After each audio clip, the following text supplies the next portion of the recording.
والجبال أوتادا وخلقناكم أزواجا وجعلنا نومكم سباتا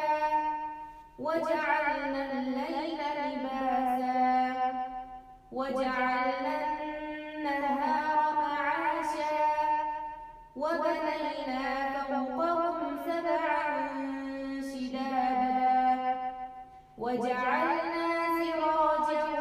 وهاجا وأنزلنا من المعصرات ماء ثجاجا لنخرج به حبا ونباتا وجنات ألفافا إن يوم الفصل كان ميقاتا يوم ينفخ في الصور فتأتون أفواجا وفتحت السماء فكانت أبوابا وسيرت الجبال فكانت سرابا إن جهنم كانت مرصادا للطاغين مآبا لابثين فيها أحقابا لا يذوقون فيها بردا ولا شرابا إلا حميما وغساقا جزاء وفاقا إنهم كانوا لا يرجون حسابا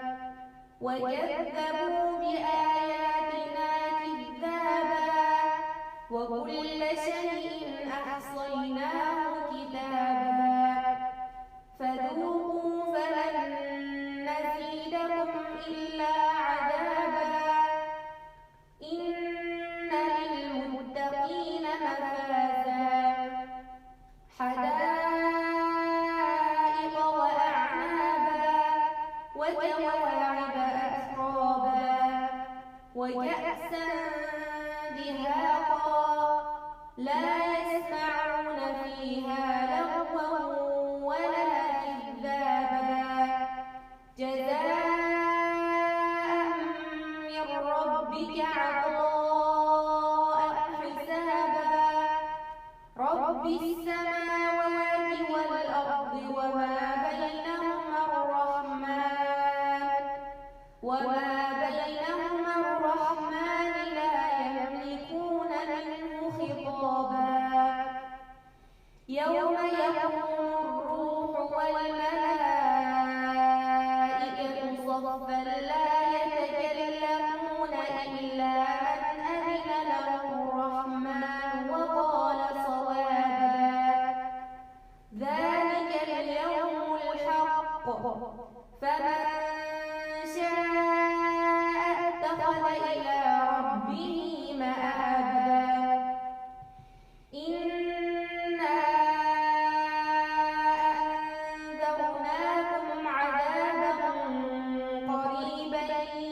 يوم ينظر المرء ما قدمت يداه يوم ينظر المرء ما قدمت يداه